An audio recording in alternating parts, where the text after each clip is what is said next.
Good morning. It's my great pleasure today to get to introduce Stuart Rich of PenBay Solutions to you. I've known Rich for about 30 years, the whole time I've been involved in GIS. So, and he's always been a pioneer in GIS for facilities management. So I remember seeing a lot of his work for the military and things like that. And he was also one of the early developers of the Building Information Systems Data Model, BISDM. And I was hoping he'd get humor out of the fact that we just used BISDM as the basis for developing our parking supply data model. So that was a great resource, Stu. So I really appreciated his contributions all along in developing GIS for facilities management. So we're very lucky to have him talk about a topic that I know is really difficult for all of us to deal with, is how do you talk about return on investment for your GIS. So here's Stu. Thank you. You're very kind. So, as Neil said, we've been in this facilities GIS business for quite a while. And I don't know how many times I've been asked over the years, so yeah, that's all pretty, and I like your maps, and I like the ideas, but and before I can take that to my VP or my funder or whoever, I need to have a business case. I need to have return on investment. And for 20 years, I've been saying, well, you know, it's hard, it's different, it's something that, you know, in order to do a real ROI study, you have to replace like with like for a different price point, and then you can generate the hard numbers that generate an ROI case. And when you're doing facilities GIS, you don't have any of those conditions. So doing a true ROI case is often really difficult just for openers. And then as a second point, what the heck is GIS anyway, and what is facilities anyway? There's so many different points. But eventually this past year we got to the point where we felt we had to answer this question in some meaningful way for people. So we committed to writing a white paper about building the business case for an ROI for facilities GIS. And it almost killed us. Oh my gosh, it took us all year. And we had, my partner Bill has a stack of docs on his desk that is literally this deep. And we did all this research. It was really interesting. And we published this white paper that I hope is helpful to y'all. It's available on our website, so download it if you have an interest. But what I'm going to do today is kind of summarize the main points of that white paper and how we tried to approach the very difficult question. So the difficult part of starting to write that white paper is, where do we start? GIS is such a broad topic and applicable in so many business domains that it is just its own self a very broad and difficult to define topic. And then you've got facilities, which means so many different things to so many people that it is really difficult to narrow down on any particular pattern or practice or business case as a definitive case of how you would take this problem on. So reasonably early on, we figured we had to abstract out and look for basic patterns and practices that could be applied across a wide variety of business domains. And in our research for finding a suitable level of abstraction, we came across this great paper by a couple of economists in Australia. These guys, Daniel Moody and Peter Walsh, and they're economists, and they analyzed the value of information from an asset management perspective. It's a great read. It's not terribly difficult to read. So if you have a chance to Google these guys and find this paper, it's quite old now, but in this paper they define, among other things, these 7 values of information. And these 7 laws of information. And we're going to focus really on 3 of those laws today. because they help to define how we're going to think through the ROI case for facilities GIS. So one law is that information is infinitely shareable. So unlike a pickup truck as an asset, or a pile of salt as an asset, or a fuel can as an asset, you can share information infinitely and its value does not decrease, right? So I can take that floor plan on the left that today might be available only to a handful of folks that have Autodesk on their desktop and know how to use it. And I can publish that out through a web application, and hundreds of people have access to that floor plan. And the floor plan doesn't diminish in value. It's not like a pickup truck where after 200,000 miles, the pickup truck is useless. For the floor plan, after 200,000 views or 500,000 views, it's still just as fresh as it ever was. The value of the data doesn't diminish with use. So that's awesome. That's really different than any other asset that we have, but fundamental to understanding the value of information. The second law is that the value of information increases with use. So it's not just that it doesn't diminish value every time you share it, but the more you share it across business domains. So if we take that same floor plan and we use it to support space planning and EH&S and police and all these other folks, the value of that floor plan as an information asset suddenly has increased, not decreased, right? So as we are able to share information more broadly, the value of that information to our organization increases. So the value of that floor plan or the value of that utility plan has supported folks in other parts of the organization and therefore is more valuable by definition and is generating more realizable benefit to the organization. We'll get to how you quantify that benefit in a few minutes. So the third law that we want to talk about today is that the value of information increases in combination. So if I have a list of customers, that's valuable.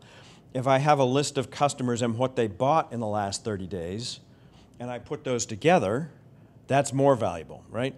So as I'm able to combine information from different areas together, I have a synergistic effect that creates additional value, additional more than just adding. It's a multiplicative function. That's hard to say. So you're getting more and more value. So the other day when I was talking about this Puyallup School District example where we were adding information from the automated door locks and the CCTV cameras and the intercom system and the scheduling system on top of the floor plans, suddenly you have an information product there that's much more valuable than the sum of the parts. And of course, GIS, this is kind of a fundamental principle of GIS. You have layers. Onions have layers, ogres have layers, GISs have layers. And when you put all those layers together, you get an information product that has additional value. So these three kind of information abstractions were kind of some of the fundamental principles that we tried to apply to facilities GIS as a general practice. So if we are able to implement a facilities GIS, like some of you were here for the great conversation that was had last hour with the folks from OSU and UC Boulder and Michelle from University of Kentucky. They were talking about building out a facilities GIS in their world. And if we're able to do that in a reasonably meaningful way, we should be able to expect from that effort that we're going to have increased access to information. So because you've got this web application that is readily accessible, it's secure for sure, but you're able to publish out information to a variety of different folks.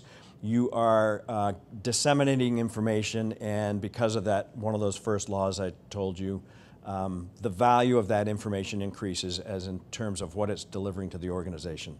So improved access to information is one benefit you ought to be able to get from a facilities GIS. Increased value of information through combination is an obvious one, right? You layer that data together, and the combination of those layers supports strategic decision making in a way that you can't do otherwise. So by doing that, you ought to be able to drive some financial performance rewards out of your facilities portfolio. You ought to be able to improve your occupancy efficiency, for example, as one example. You ought to be able to reduce your maintenance costs because you're more efficiently using your maintenance personnel. You ought to be able to improve your risk management. These are all tangible benefits to the organization from a facilities GIS. You ought to be able to support better informed strategic decision making. This is something that the OSU folks were pointing out in the first day. We want to be able to help people make better decisions faster. I thought that was awesome. That was the greatest sentence I've heard in a long time. That's important and it's valuable. And the last piece you ought to be able to deliver is helping your constituents, helping the folks on campus, whether those are students or teachers or visitors, understand and get value and increase their user experience on campus just because they have better access, easier access to information about what they're seeing. It was interesting to watch Jim from Harvard talk to the NavViz guys about what they might be able to deliver for a user experience, virtual user experience in some of the new construction that they're delivering. It's all about helping your students and your faculty get more benefit out of your facilities portfolio. So these are basic value drivers for how facilities GIS ought to be able to deliver additional value to your organization, right? Those value drivers work through a number of primary business use cases in higher ed in our experience. First and foremost, you've got your space management business case. So space management for higher ed is one of the core business cases driving GIS, but driving really all the facilities IT that we've seen here over the past couple of days. And that's all about improving occupancy rates. It's about reducing move costs. It's about reducing those expenses and driving up the value you're deriving from occupying your spaces more efficiently. The greenest building is the one that you never have to build because you're using your existing plant more efficiently, right? The second primary business case is asset location and inspection. So knowing where your assets are and how to schedule maintenance on those assets more efficiently, which assets need to be inspected when and how to do that without Bobby Joe running around the campus in the golf cart all afternoon is going to drive efficiency out of your operations and maintenance. Safety and security is always one that's very difficult to quantify. What is the value of your perceived safety? What's the value of a life? How much is a CCTV camera worth? Well, we spend a lot of money on them. How do you quantify the benefit of that is very difficult to know, but you do know that you have to provide better risk assessment and safety planning tools to your public safety folks. You need to give them better tools to monitor situational awareness on a continuous basis, and facilities GIS certainly can play an important role in that conversation. And then we've talked a bit about constituent engagement as well. This is becoming increasingly important for many institutions that we're working with. So that's the setup. But at the end of the day, somebody's always going to ask, okay, show me the money, right? It all comes back to the mighty greenback. We don't have the Brits in the room, do we? There's no pounds need to be exchanged here. So let's take 3 theoretical business cases and what kind of efficiency, what kind of dollar value might we be able to drive through the application of our GIS. So let's say, for example, that we have 100 people across the university that are accessing facilities information. That's pretty conservative. I think if you looked at your organization, the numbers are probably in the many hundreds, maybe thousands. We did a consulting engagement with Stanford University a couple of years ago, and we met with 35 different groups across campus that were accessing facilities information, and each of these groups had dozens of people within them, and they were actually pretty astonished at how many people were using facilities information to do their day-to-day business jobs every day. So you got 100 people in this case. 4 hours a week searching for information. How much time do your folks spend searching for information that they think might exist, but they don't know exactly where to find it because the project manager for that project filed it in a way that they don't know where it is? Anybody? It might be a few minutes a week. The research that we were reading in preparing this white paper indicated on average, people are spending 6 to 8 hours a week searching for information because it's hard to find, because they didn't know how it was stored. That's just the searching part. The worst part of that is that in many cases, even though you think it probably might have, should have been there, but you couldn't find it, then you'll go out and recollect the information. So big cost there. But for this example, let's say they're only spending 4 hours a week, these 100 people, searching for information, and we're going to reduce that search time just by 25%. We're going to take an hour of that search time off the table. Well, that simple fact drives $260,000 worth of savings to the bottom line that nobody's ever going to see because it's so hard to find. But those are very simple, very conservative estimates for just making information easier to access and understand. Okay, business case number 2.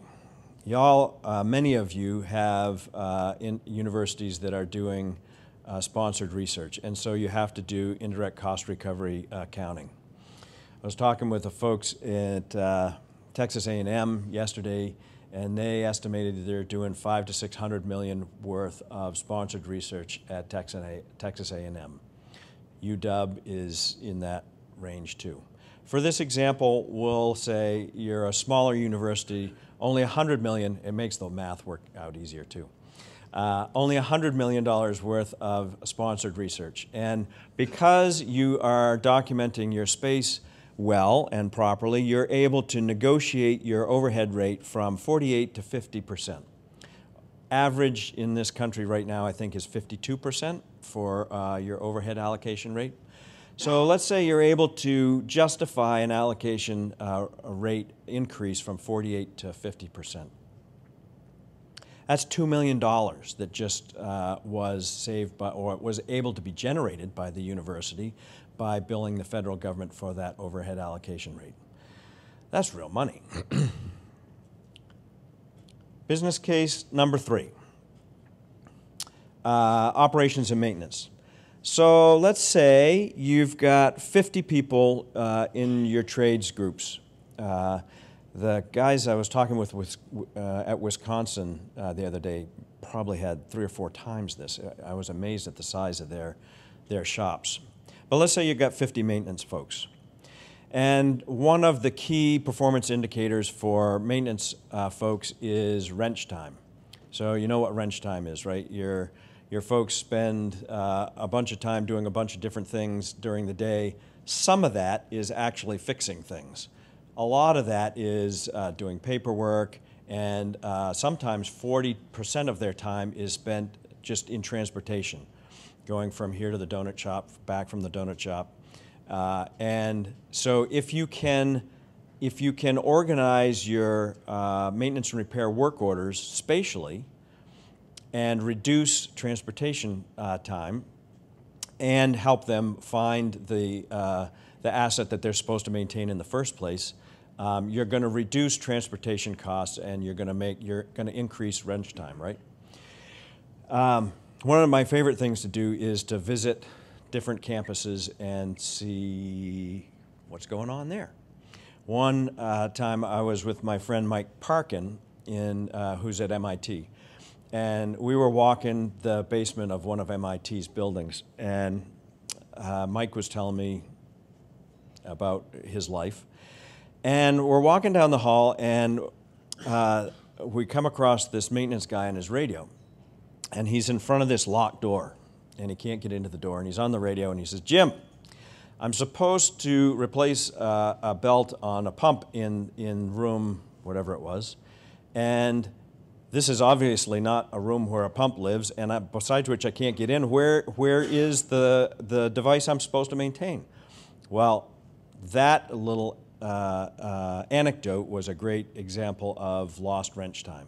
That guy's now going to have to go back to the shop, figure out where he's actually supposed to be, and he's lost a half a day because his information wasn't right. So let's say we can increase by organizing and giving our folks a better understanding of how to find the things that they're supposed to maintain. We can increase our wrench time just from 35 to 40%, just 5%. 50 tradespeople. That's going to drive $390,000 worth of savings and an efficiency to the bottom line. Again, very difficult to quantify, but not difficult to estimate in a meaningful way, in a practical way, right? So those are 3 theoretical business cases. From one of my first slides, there was that screen with all the different parts of facilities. You could do this ad infinitum, but it is possible to do, and it's real, and the benefits are real. So great. Where do we start? If we believe the story, how do you get started building facilities GIS? The conversation in the previous hour was wonderful to listen to. And there were 3 very different organizations starting from different places. And we see organizations with various different levels of maturity across the whole spectrum. There's a wonderful Buddhist teacher by the name of Pema Chodron, and she has published a book which is Start Where You Are. And the point of the whole book is that perfection is impossible, and that the only way to really think through about how to move forward is to take the step forward. It doesn't matter where you are as long as you're starting and as long as you're moving. And so whether your first step is with utilities base map, whether your first step is with space floor plans, if your first step is a tree finder app, I think it's important as much as anything to start. Any journey starts with the first step, and the only thing that can prevent further progress is not starting. So that's the end of my presentation. I'm under time. And if anybody has questions or discussion about how to actually put this into play in your own lives, love to hear what you have to think about it. Thank you very much, Stuart. Yes, sir. It's a great presentation. I would love to win top executives over on this. But from being realistic, it seems like you're including not simply what GIS will get you, but all kinds of different things will get you. Some is GIS, but some of the examples are more accurate data, which may or may not be GIS. Some of it is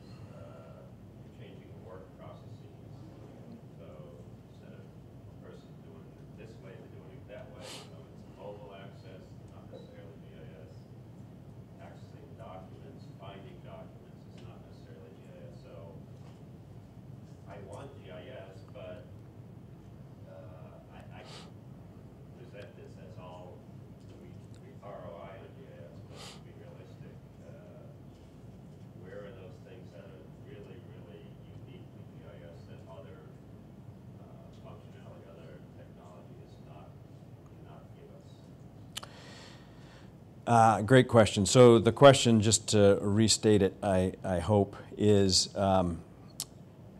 the picture looks pretty, but how much of that picture is actually uniquely GIS as opposed to GIS in interface with a whole bunch of other aspects of information systems and business process? Great question, very difficult to answer. I think in my own mind, GIS is a really valuable component to a larger facilities information strategy that includes CAD and BIM and a whole range of other technologies. But the value that GIS brings to the table specifically is focused around the ability to combine information from various sources together, so that whole the value of information increases in combination piece. The ability to provide a very intuitive map-based interface to access information that may be stored in other areas. So I think about, for instance, just as one example, if I have a document management system and yet I have a map-based interface to say, that's the building that I want the construction detail on, that's going to reduce time of access to information. So one of the challenges that we had going into this white paper debate was exactly your question. How do we try to isolate what is truly GIS?